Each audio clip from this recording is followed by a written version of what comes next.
नमस्कार, आप देख रहे हैं SPN 9 न्यूज और मैं हूं आपके साथ मनीष कुमार सैनी। देश भर में लोकसभा चुनावी रथ अब समाप्त हो चुका है, रुक चुका है और ऐसे में आज परिणामों की घोषणा सुबह 8 बजे से शुरू हो गई है। और इस बीच तमाम राजनीतिक दलों ने जो मेहनत की है, या यूं कहें इंडिया और एनडीए गठबंधन के बीच जो यहाँ कड़ी टक्कर देखी गई लोकसभा चुनाव के दौरान, उसके परिणाम चारों दिशाओं से निकलते हुए आ रहे हैं। और ऐसे में इंडिया गठबंधन जो है कहीं ना कहीं पिछले बार के मुकाबले यहाँ पर बढ़त बनाता हुआ दिख रहा है और एनडीए गठबंधन को तगड़ी टक्कर देता हुआ यहाँ पर नजर आ रहा है। और इस बीच कहीं ना कहीं देखा जाए तो यहाँ पर काफी एनडीए के वोट काटती हुई इंडिया गठबंधन नजर आई है। अगर बात करें यूपी की, तो यूपी में भी काफी सियासी हलचल है। मायावती और अखिलेश यादव की पार्टी यहाँ से आगे चल रही है, बीएसपी और एसपी यहाँ पर लीड करती हुई दिख रही है।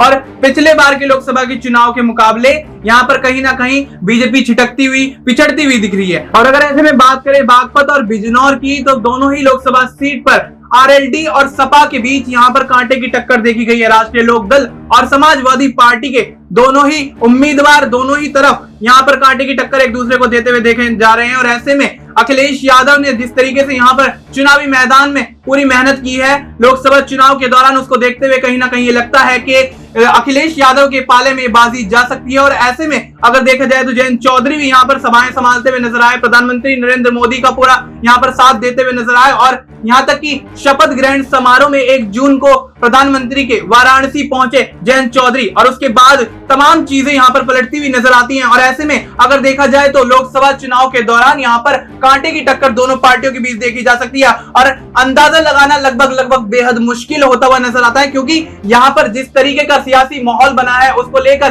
कोई भी अभी कयास नहीं लगाए जा सकते या कोई भी यहाँ पर अपना फैसला नहीं सुनाया जा सकता। तो नाज़मीन, क्या लगता है कि जिस तरीके से आरएलडी और एसपी दोनों एक दूसरे को टक्कर देती हुई नजर आ रही हैं, क्या लगता है शाम तक क्या चुनावी नतीजे हो सकते हैं? देखिए मनीष, बात करें समाजवादी पार्टी की और राष्ट्रीय लोक दल की बात करें तो यहाँ पर 2019 में राष्ट्रीय लोक दल और समाजवादी पार्टी ने मिलकर चुनाव लड़ा था, जहां समाजवादी पार्टी 2019 में मात्र 5 सीटें जीतती हुई नजर आई थी, तो वहीं राष्ट्रीय लोक दल के खाते भी नहीं खुले थे, यानी कि सीटों पर हारती हुई नजर आई थी, जहां 3 सीटें यहाँ पर समाजवादी पार्टी की तरफ से उन्हें दी गई थी।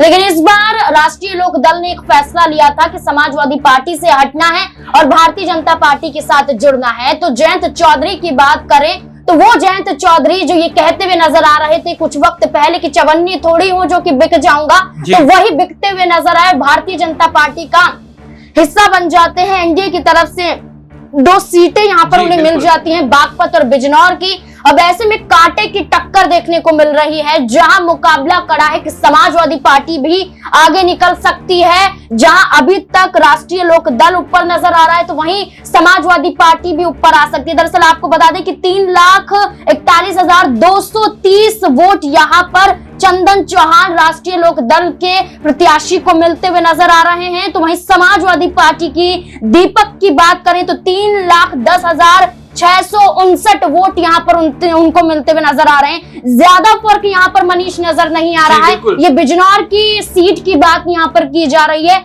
एक बड़ा मुकाबला यहाँ पर होता हुआ नजर आ रहा है। तो वहीं हम आपको ये बता दें कि यहाँ पर बागपत भी है, जहाँ पर राष्ट्रीय लोक दल के डॉक्टर राजकुमार सांगवान है, वो आगे निकलते हुए नजर आ रहे हैं। तो वहीं अमरपाल है समाजवादी पार्टी के, जो दूसरे नंबर पर देखे जा रहे हैं। यानी कि दोनों सीटों पर देखा जाए तो ना ही यहाँ पर बहुजन समाजवादी पार्टी आ रही है, ना ही बहुजन समाज पार्टी का कोई प्रत्याशी आगे निकल रहा है, बल्कि मुकाबला 2 पार्टियों के बीच में हो रहा है, समाजवादी पार्टी और राष्ट्रीय लोक दल के बीच में। और ये मुकाबला कड़ा होता हुआ नजर आएगा, क्योंकि कुछ घंटे का समय बाकी है। और ऐसे में मनीष कुछ भी हो सकता है। जहां अभी तक हम ये देख रहे थे कि एनडीए और इंडिया वर्सेस होता हुआ जो नजर आ रहा था, जिसमें एनडीए कभी 300 पार नजर आ रहा था, कभी 300 से नीचे चला जा रहा था, जहां 295 जीत रहा था। तो वहीं इंडिया अलायंस की बात करें तो वो खुद 300 पार पहुंचता हुआ दिखाई दिया, तो 300 से नीचे भी आता हुआ नजर आया। यानी कि मुकाबला पूरे देश भर में एनडीए और इंडिया अलायंस का तो है, लेकिन उत्तर प्रदेश में समाजवादी पार्टी और राष्ट्रीय लोक दल का इन 2 सीटों पर बन रहा है।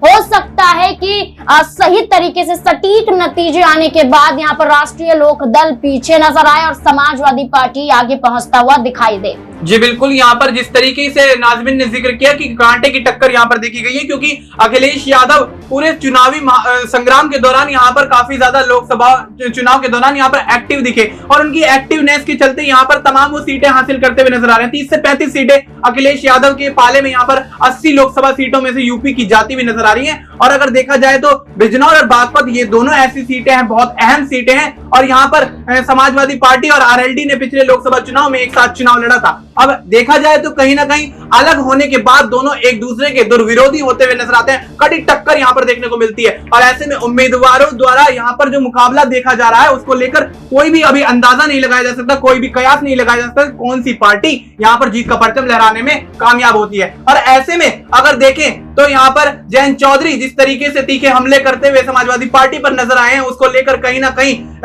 अखिलेश यादव भी जवाबी तौर पर यहाँ पर उनको सियासी मैदान में जवाब देते हुए नजर आए। अखिलेश यादव जो है यहाँ पर लोकसभा चुनाव के दौरान इतने एक्टिव दिखे हैं कि जितना एक्टिव यहाँ पर फिलहाल कोई नेता यहाँ पर दिखा नहीं। और ऐसे में देखा जाए तो कहीं ना कहीं अखिलेश यादव की चुनावी जनसभाओं के माध्यम से ही वो इतनी सीटें यहाँ पर हासिल करने में कामयाब होते हुए नजर आ रहे हैं। 30 से 35 सीटें कोई बड़ी बात नहीं, छोटी बात नहीं होती। इतना बड़ा लोकसभा क्षेत्र है और इसके बावजूद यहाँ पर इतने बड़े राज्य में यहाँ पर अखिलेश यादव की विजय जो हो रही है उसको देखते हुए कहीं ना कहीं लगता है कि बीजेपी यहाँ पर अखिलेश यादव के सामने फीकी पड़ती हुई नजर आती है। और अगर आरएलडी की बात कर ले बिजनौर और बागपत में, तो कहीं ना कहीं आरएलडी भी हो सकता है शाम को चुनावी नतीजे आने तक यहाँ पर पानी पीती हुई नजर आए। और ऐसे में यहाँ पर जयंत चौधरी के हाथ निराशा लग सकती है, क्योंकि जयंत चौधरी अपने आप को बहुत बड़ा लीडर यहाँ पर साबित करने में तुले हुए। प्रधानमंत्री नरेंद्र मोदी के नामांकन के दौरान जयंत चौधरी जाते हैं तो ऐसे में वो बड़े बड़े सियासी दावे यहाँ पे करते हुए नजर आते हैं कि हमारी पार्टी जीतेगी और परचम लहराती हुई नजर आएगी।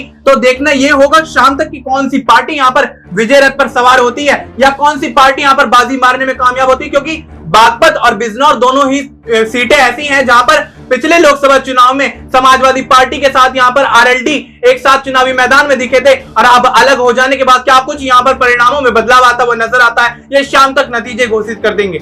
फिलहाल देश और दुनिया की तमाम बड़ी अपडेट्स के लिए आप देखते रहिए SPN9 न्यूज।